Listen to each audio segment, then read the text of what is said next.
കഴിഞ്ഞ ചില നാളുകൾക്ക് മുമ്പ് ഒരു കൊച്ചിനെ എന്റെ അടുത്ത് കൊണ്ടുവന്നു.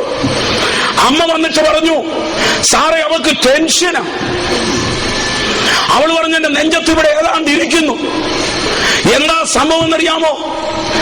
അവള് കഥ വായിക്കുന്നവളാ, മംഗളം വായിക്കും, മനോരാജ്യം കാണുകയും വായിക്കുകയും ചെയ്യും, എല്ലാം വായിക്കുന്നവളാ. അങ്ങനെ വായിക്കുന്ന തുടരന്റെ അകത്ത് എഴുതിയിട്ടുണ്ട്.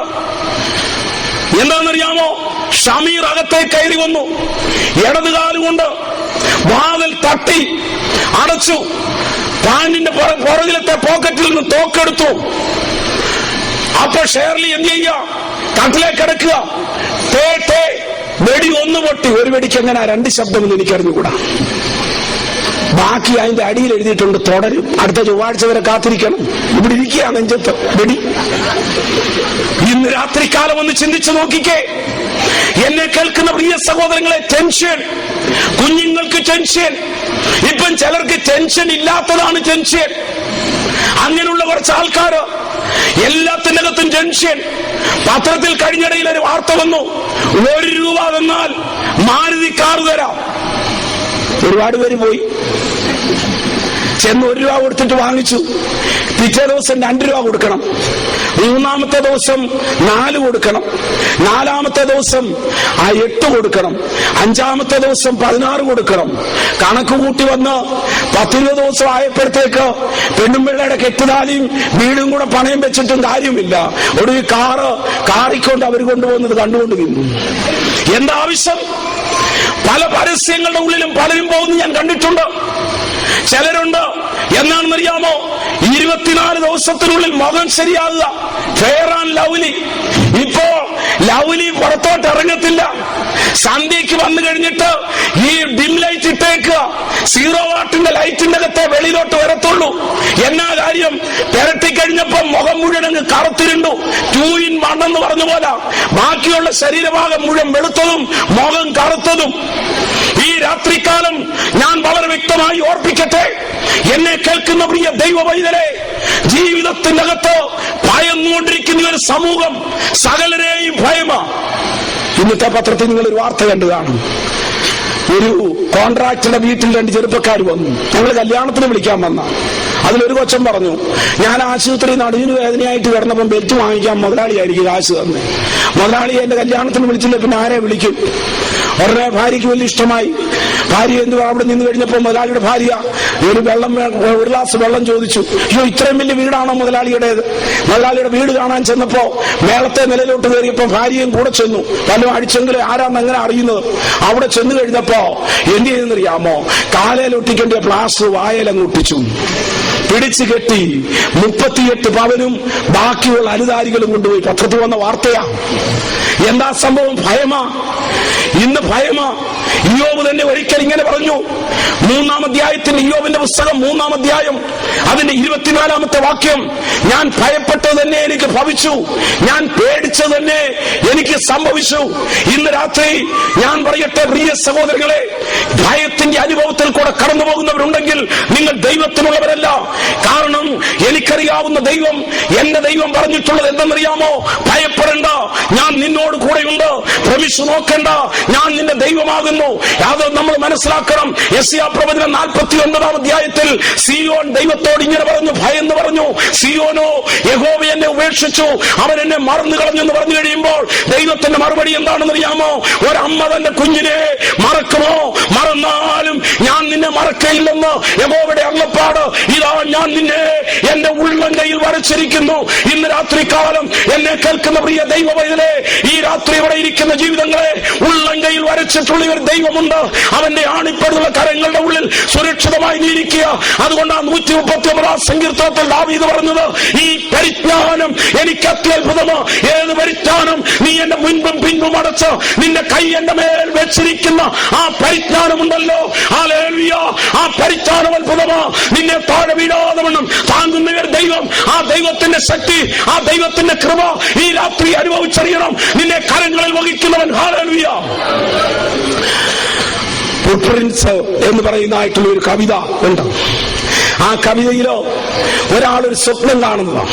അദ്ദേഹം പറഞ്ഞു, വെൻ ഐ ഡ്രീം, ഞാൻ ഒരിക്കൽ സ്വപ്നം കണ്ടപ്പോൾ അവിടെ ഞാൻ ദൈവവുമായിട്ട് ഇങ്ങനെ ഒരു ബീച്ചിൽ കൂടെ നടക്കുന്ന അവസരത്തിൽ ഞാൻ ഒരു പ്രാവശ്യം പുറകോട്ട് തിരിഞ്ഞു നോക്കിക്കഴിഞ്ഞപ്പോൾ അവിടെ 2 കാൽപാദങ്ങളുണ്ട്, 2 പേരുടേതുണ്ട്.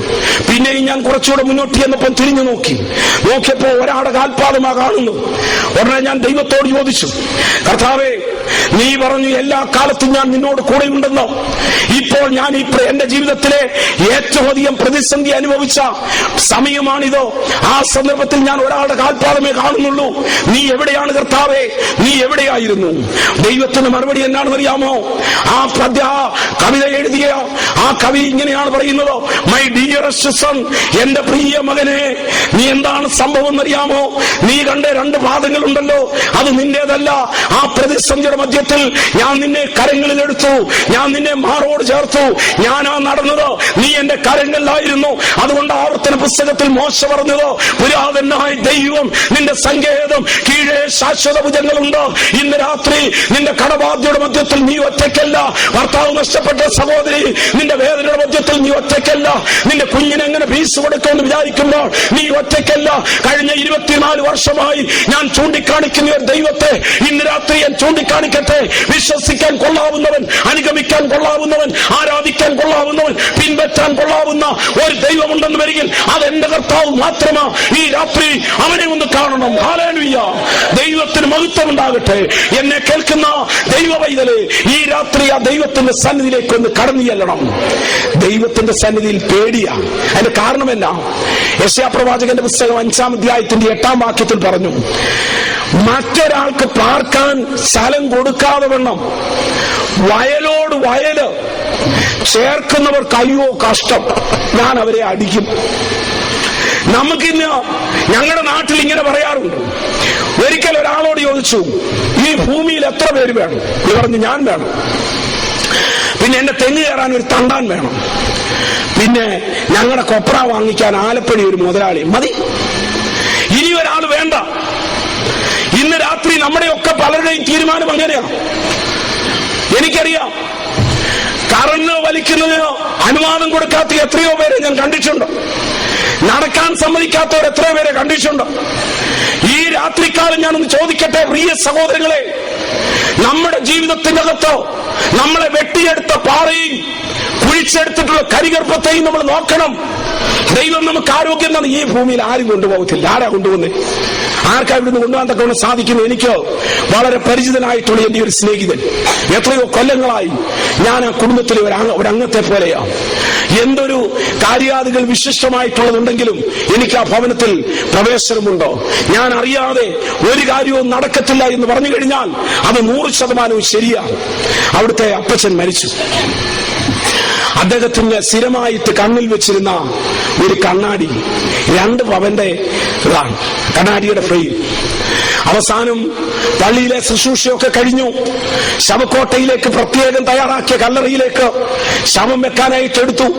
മുന്നോട്ട് കൊണ്ട കല്ലറയുടെ അടുത്ത് വെച്ച് ബാക്കി ശുശ്രൂഷ ഒക്കെ ചെയ്യാൻ തുടങ്ങുമ്പോൾ ശുശ്രൂഷ നിർവഹിക്കുന്ന അഭിവന്യ തിരുമേനി പറഞ്ഞു, ഇനിയും ഒരു കാര്യം ചെയ്താട്ട് ആ മുഖമങ്ങ് മൂടിക്കാട്ട്.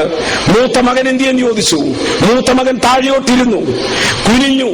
ഞാൻ ഉൾപ്പെടെയുള്ളവർ വിചാരിച്ചത് അപ്പനൊരു ചുമ്മനും കൂടെ കൊടുത്തിട്ട് ഈ ശിരസിന്റെ പുറത്തോട്ടോ തുണി വലിച്ചിടുകയാണെന്നാ.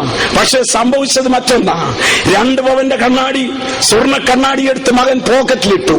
അപ്പന്റെ മുഖം പഠിച്ച് മുഖത്തിന്റെ പുറത്തോട്ട് തുണി വാങ്ങി പിടിച്ചിട്ടു. തരത്തില്ല. കെട്ടിപ്പിടിച്ചുകൊണ്ടിരുന്നു, തരത്തില്ല. ഇതൊന്നും കൊണ്ടുപോകത്തില്ല.